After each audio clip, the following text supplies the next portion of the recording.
Tahun 2024 jadi tahun di mana pemerintah berlomba-lomba jadi si paling peduli lingkungan. Soalnya ada pilpres sama Karena pilkada. yang akan tenggelam tidak hanya Jakarta. Program-program ramah lingkungan sering banget dijadiin bahan jualan. Atau klaim-klaim kalau kerusakan lingkungan menurun juga sering dijadiin patokan pencapaian suatu pemerintahan. Laju deforestasi turun signifikan terendah dalam 20 tahun terakhir. Klaim ini disampaikan di sebuah acara iklim besar dunia COP26 tahun 2021 di depan perwakilan negara-negara lainnya. Waktu faktanya dicek sama Forest Watch Indonesia, tren penurunan deforestasi itu bisa terjadi bukan karena intervensi dari pemerintah, tapi emang karena hutannya udah habis, kayak di Sumatera sama di Jawa. Itu tadi contoh greenwashing, sebuah strategi komunikasi yang nggak sepenuhnya benar, bahkan bisa jadi kebohongan yang disengaja. Tujuannya apa? Buat bikin suatu produk atau kebijakan kesannya ramah lingkungan. Kalau di publik nih ngomongnya, saya punya komitmen yang tinggi untuk mengatasi krisis iklim. Di balik layar, mereka malah ngerumusin kebijakan yang nggak ramah lingkungan, atau bahkan kong kali kong sama korporasi yang bisnisnya memperparah krisis iklim. Ini yang tidak media katakan soal pola-pola komunikasi greenwashing yang sering dilakuin sama pejabat di Indonesia. Supaya kita gak gampang kemakan sama klaim-klaim ramah lingkungan mereka, tonton sampai habis.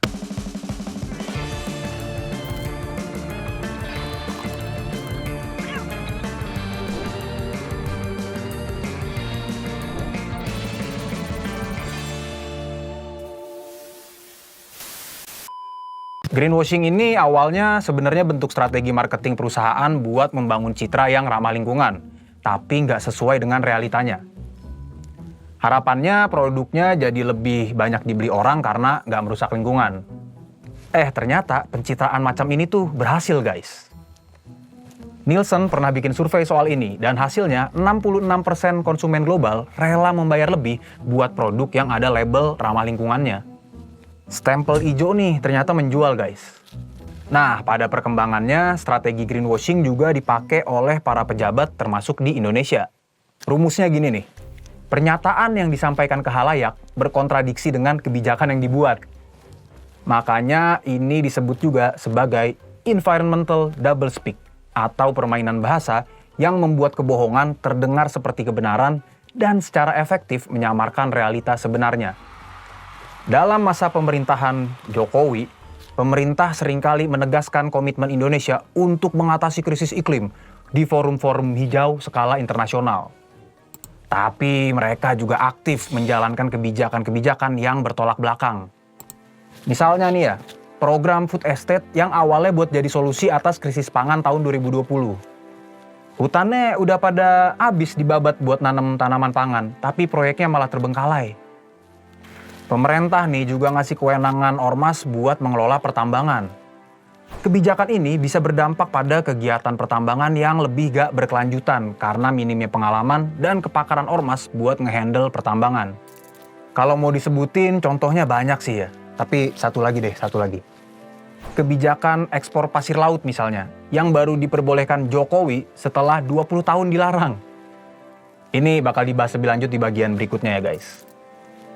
Berhubung ada keterbatasan durasi, guys, yang mau tahu lebih lanjut soal 3 contoh kebijakan tadi dan dampak negatifnya ke lingkungan, kami rekomendasikan bacaan di kolom deskripsi. Cek aja, guys.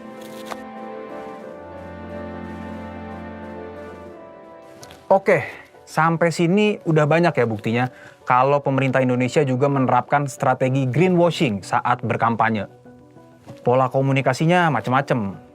Dari framework 6 jenis greenwashing yang digagas Planet Tracker, beberapa pernah dipakai nih sama pemerintah Indonesia.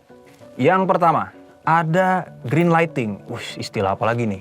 Ini strategi komunikasi yang fokus ngasih spotlight ke hal-hal yang terkesan hijau, supaya ngumpetin dampak buruk bagi lingkungannya. Pola komunikasi ini berasa banget waktu pemerintah promosiin kendaraan listrik. Pemerintah ngeklaim nih kalau mobil listrik itu ramah lingkungan karena bebas emisi karbon.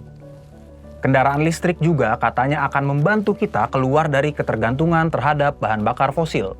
Momen yang terus saya tunggu-tunggu karena kita ingin segera melakukan transisi besar-besaran dari mobil yang menggunakan bahan bakar fosil ke mobil listrik yang ramah lingkungan. Kebijakannya kemudian didesain supaya kita mau beli kendaraan listrik, misalnya dengan subsidi pembelian, subsidi pajak, juga pembebasan ganjil genap. Faktanya, sumber energi dan produksi kendaraan listrik menimbulkan kerusakan ekologis hingga memicu konflik sosial di banyak daerah. Ini pernah Remo TV kupas juga nih di video yang ini. Kedua, ada namanya green shifting. Pola komunikasi ini memindahkan tanggung jawab perusahaan atau dalam hal ini pemerintah buat ngurusin dampak lingkungan dari produk atau kebijakan mereka. Pemerintah sibuk nekenin kalau anak muda harus peduli lingkungan.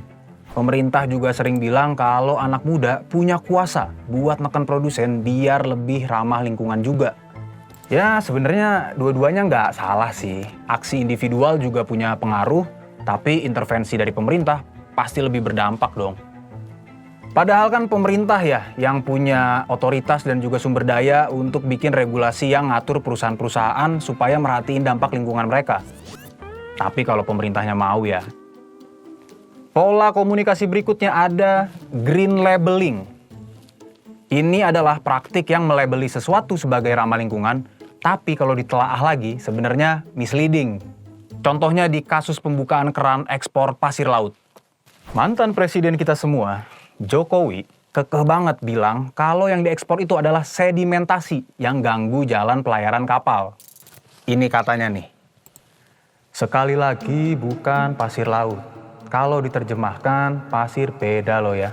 Sedimen itu beda, meskipun wujudnya juga pasir. Tapi sedimen, coba dibaca di situ. Sedimen. Bukannya ngasih penjelasan yang konkret, apa bedanya pasir dan sedimen, kita cuma disuruh baca klaimnya dan diminta percaya aja kalau kebijakan ini gak bahaya. Para peneliti dan lembaga yang bergerak di isu lingkungan udah memprediksi beberapa ancaman bahayanya. Mulai dari rusaknya ekosistem bakau yang bikin area pesisir lebih rawan erosi dan abrasi. Limbah di dasar laut juga jadi bisa naik ke daratan, terus bikin rantai makanan kita tercemar. Kemudian pola arus laut yang selama ini udah dipahami nelayan secara turun-temurun juga beresiko berubah. Jadi ini juga akhirnya berdampak ke mata pencarian para nelayan guys. Padahal nih, kalau kita lihat peraturan pemerintah yang ditandatanganinya sendiri, sedimentasi laut yang dimaksud ya lumpur dan pasir laut. Di peraturannya juga ada penggunaan kata pembersihan, biar kelihatan kalau apa yang dilakukan mereka ini baik. Staf Sus Kementerian Kelautan dan Perikanan ngomongnya beda lagi nih. Katanya ini mau diambil buat kebutuhan dalam negeri, misalnya pembangunan infrastruktur. Nih, seenggaknya kalau mau gocek-gocek warga, di briefing dulu apa?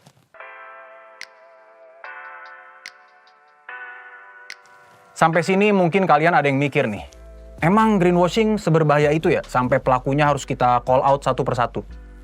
Jawabannya, ya iya.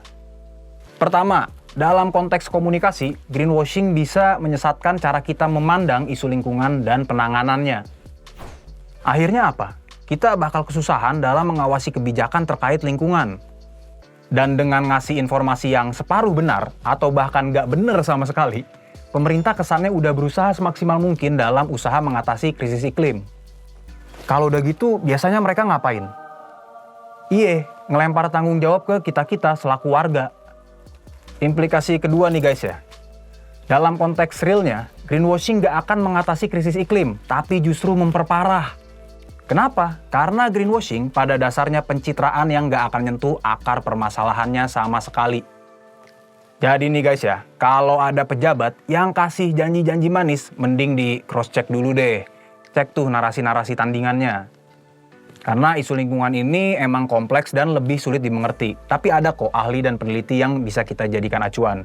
Yang perlu dicatat juga, meski pemerintahannya udah ganti, bukan berarti kebiasaan pemerintah buat greenwashing ini bakal sepenuhnya hilang ya guys. Apalagi kalau aktornya itu-itu aja, cuma dirotasi doang jabatannya. Atau afiliasinya ya sama doi-doi lagi. Wassalam aja ini mah. Wassalam.